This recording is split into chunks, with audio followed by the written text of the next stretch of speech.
Hey guys, Wyatt Claypool here. We will be on the whiteboard in just a bit in this video because we need to talk about the crazy result of the Newfoundland and Labrador provincial election. But I just want to start this video out by saying that oftentimes provincial politics, like state politics in the US, can indicate to us the direction that federal politics is going in.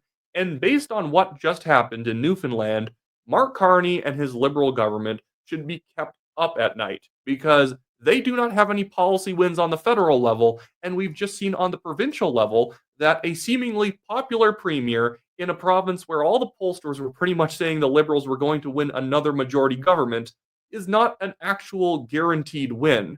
There is now Premier Tony Wakeham in Newfoundland in a big PC majority government. So I want to pull out the whiteboard in just a second here to show you how big the polling miss was with the vast majority of pollsters. Now, some of them were actually in the neighborhood of correct. I think it was like MQH that showed the Liberals would maybe win the popular vote by 3 points, and the PCs ended up winning it by one. That's a perfectly fine polling miss because it's a small province and it's often harder to actually get accurate polling for a smaller area. It's easy to get good national polls or a good provincial poll in Ontario. Once you start going down to areas where there's less than a million people, there's only around 300,000 voters in Newfoundland and Labrador, you can have a much bigger margin of error. But with some of these pollsters, like they need to fix their methodology for trying to reach out to provinces like this. And then I want to take you guys through what the federal numbers were, because this is a complete reversal of what we saw in the last federal election. And if anything, Carney winning the federal election, if he was doing a good job, should have helped buoy up the Liberal Party in Newfoundland, and they should have been able to easily cruise to an election victory. Despite the fact the federal Conservatives picked up a couple seats in Newfoundland, they still ended up losing most of the seats to Liberals. There's 7 federal seats. Conservatives grabbed 3, going up from 1 to 3, and the Liberals still won 4.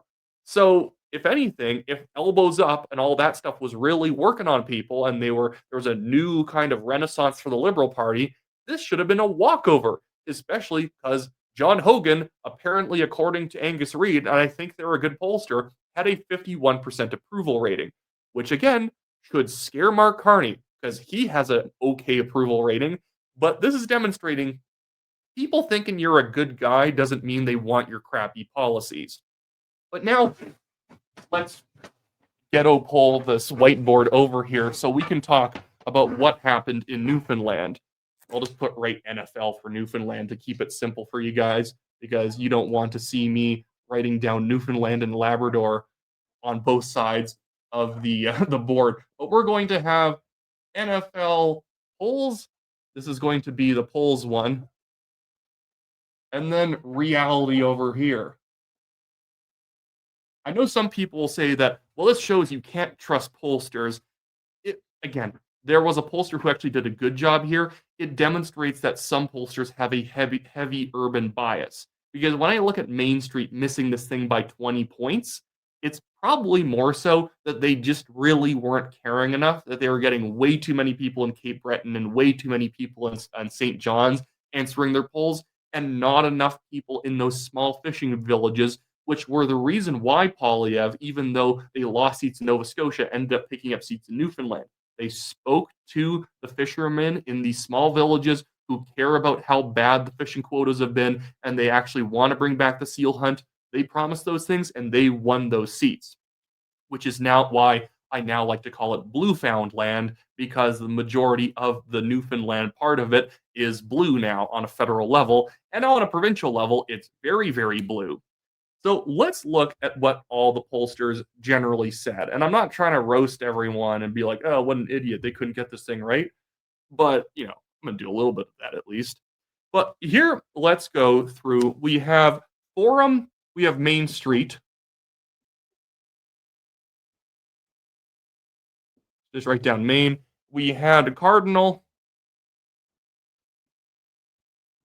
And we had MQO.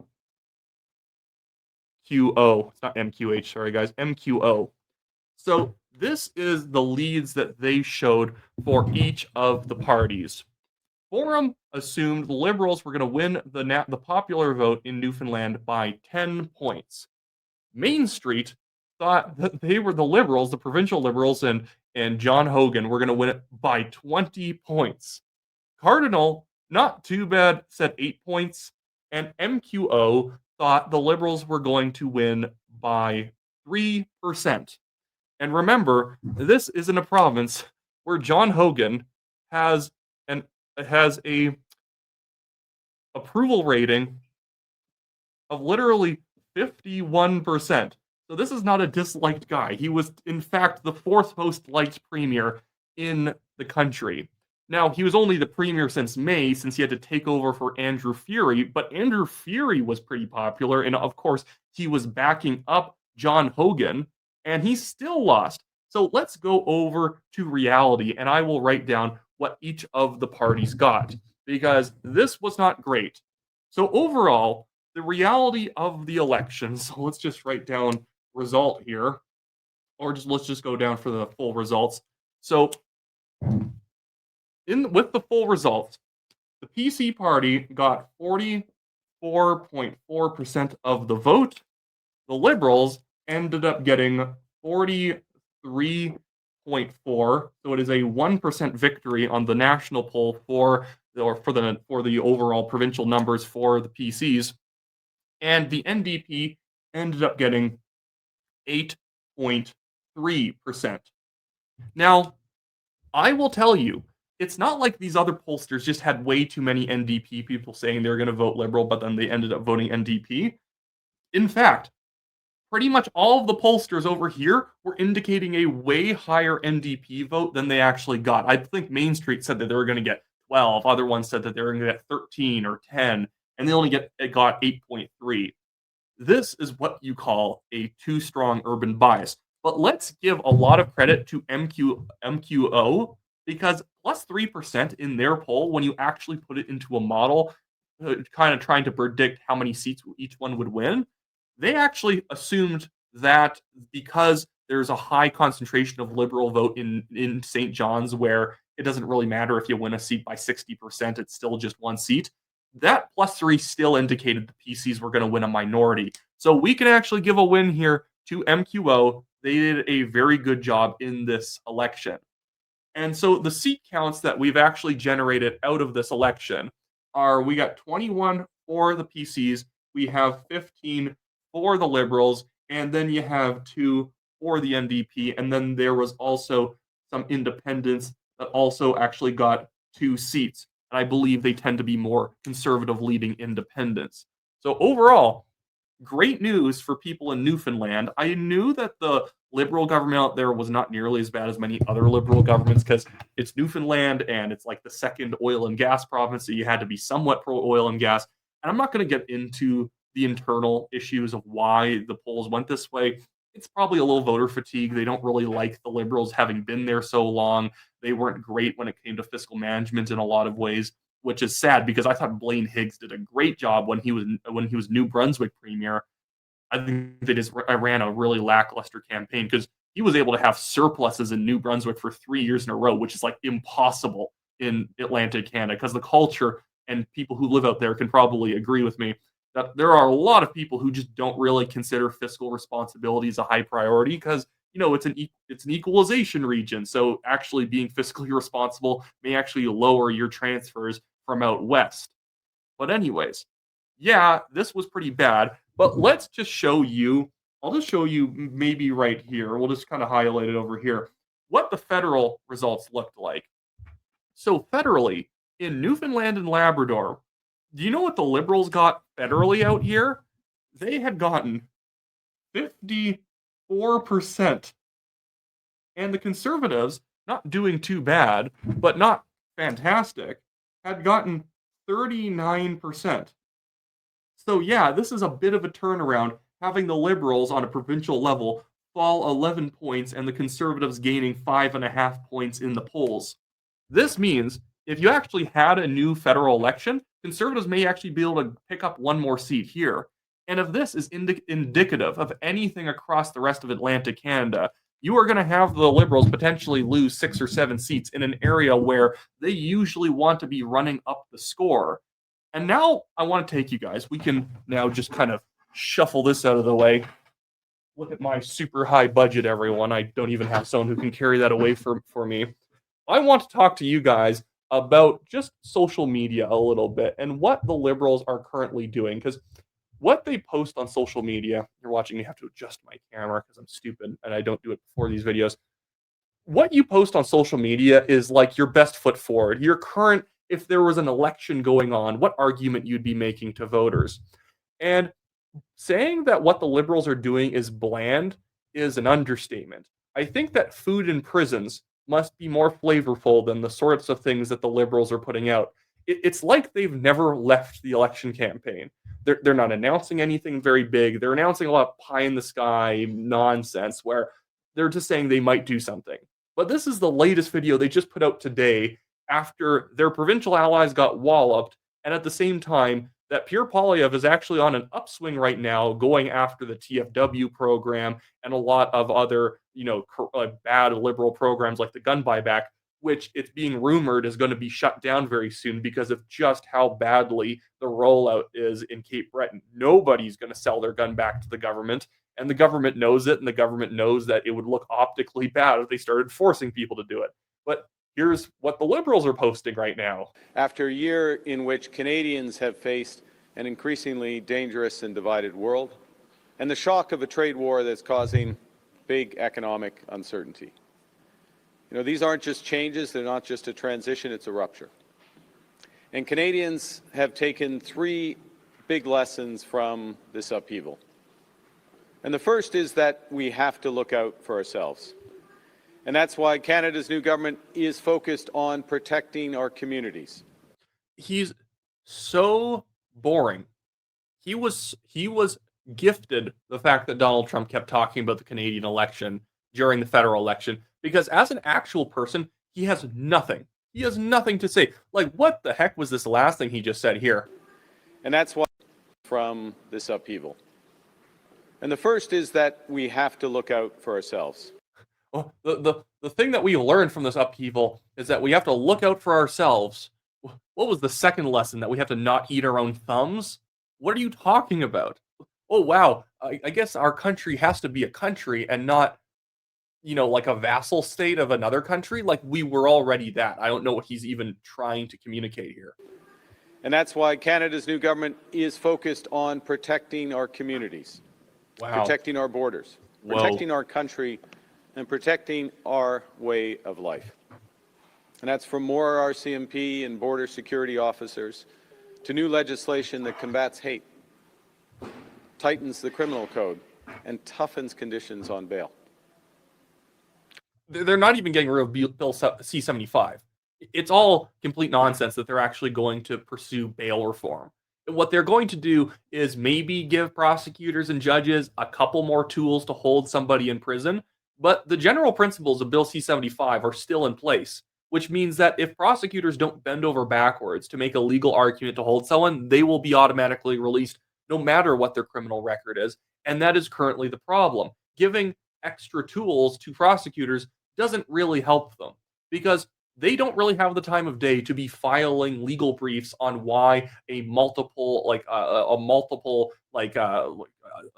someone who has been involved in many strong-armed robberies or assaults or in thefts needs to be held. They don't have the time of day to be taking the few hours they have before someone gets released to quickly write something up, throw it in front of a judge so the person's held. That's the problem. It's the same day automatic standard is still in place. Just because prosecutors have more tools doesn't mean they have the capacity to utilize the tools, because it's been so obviously ingrained into the system that someone's just going to be released that some people aren't even held long enough for a prosecutor to make an argument for them to be held. And that's Bill C-75 that he won't get rid of.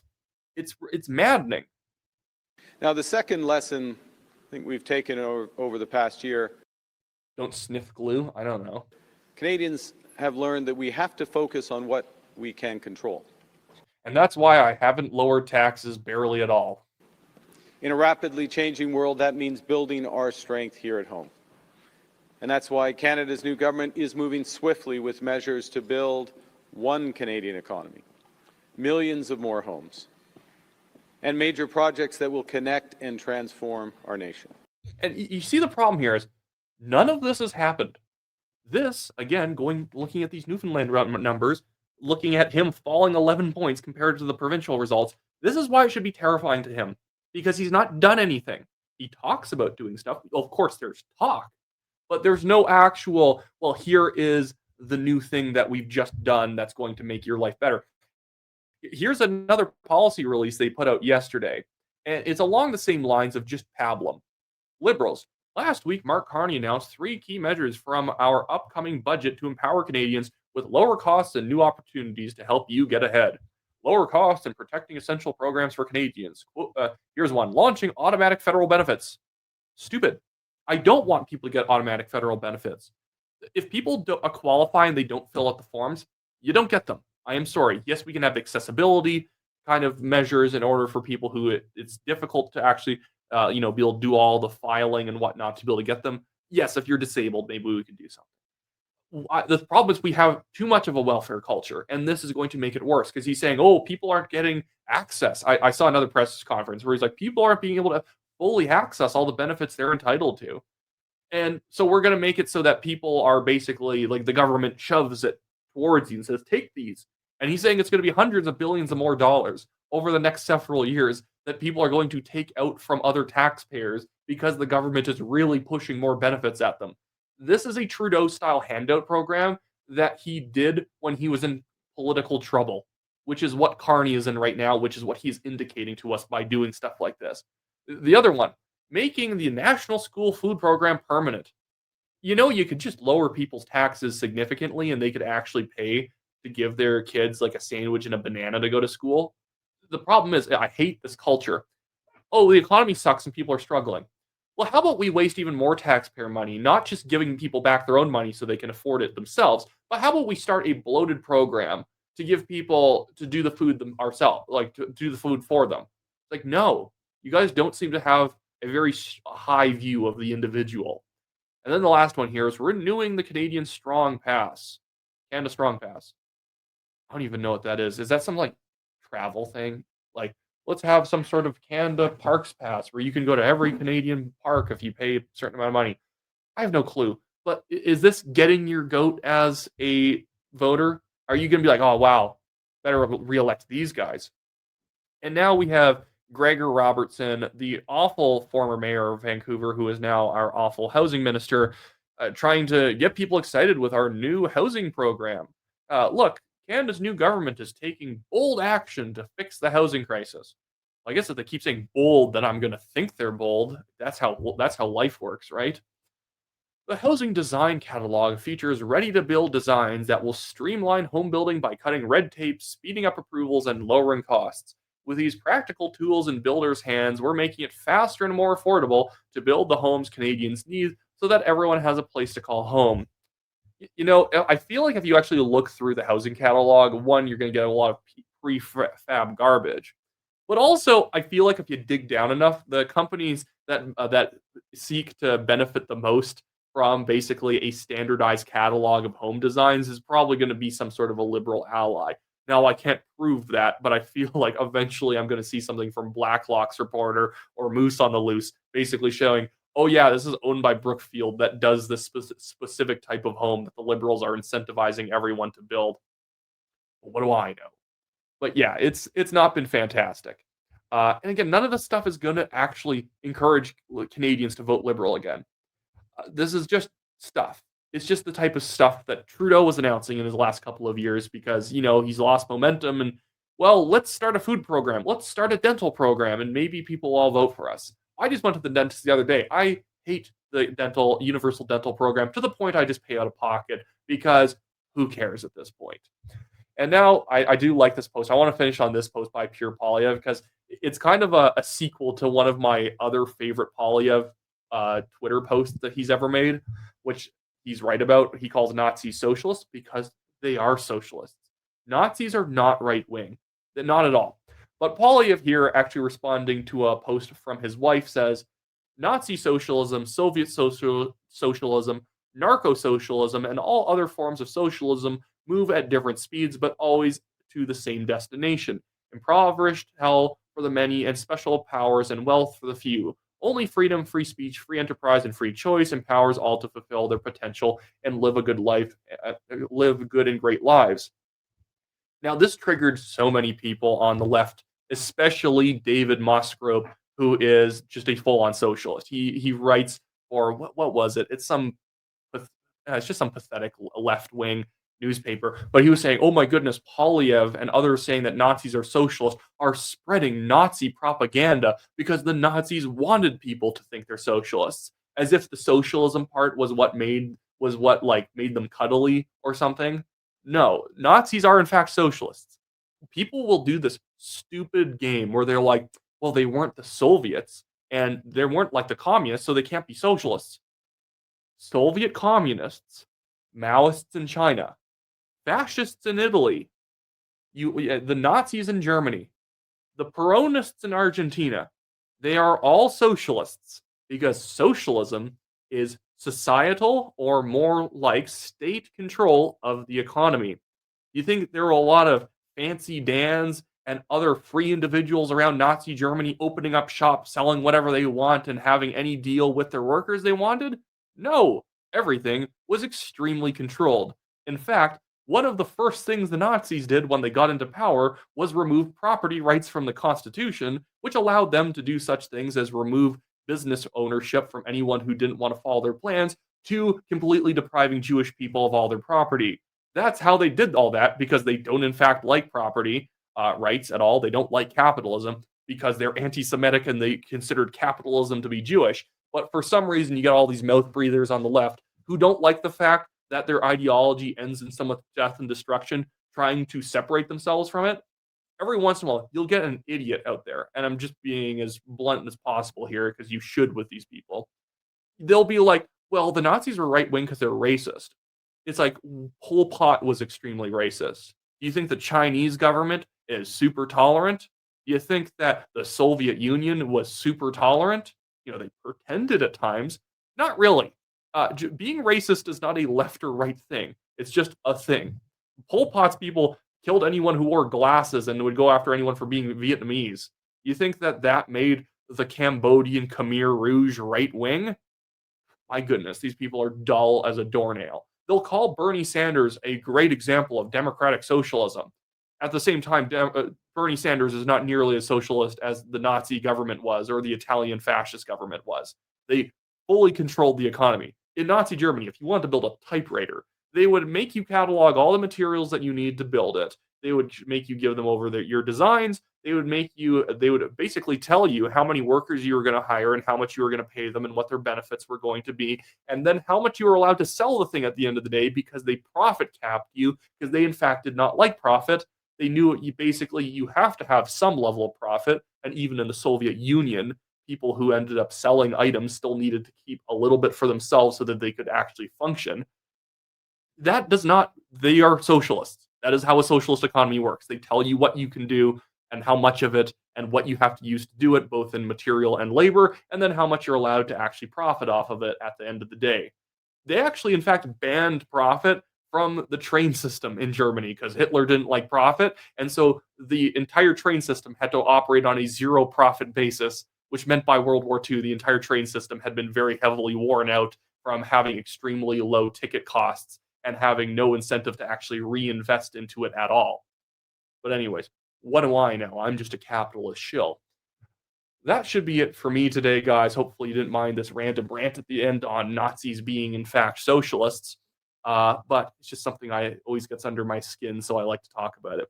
But with all that being said, I do want to quickly plug that if you are in the city of Calgary, make sure to go in the description below and look at my endorsement list. I did swap out the person I was endorsing in Ward 5 because I learned that the guy I had endorsed, although had a good platform, is a little bit crazy. So I picked another lady who's actually very good and is not crazy. So hopefully that will work out there. I don't suspect a lot of people who watch my channel live in the northeast ward of Ward 5, but there you go. Anyways, so with all that being said, I will see you guys all later.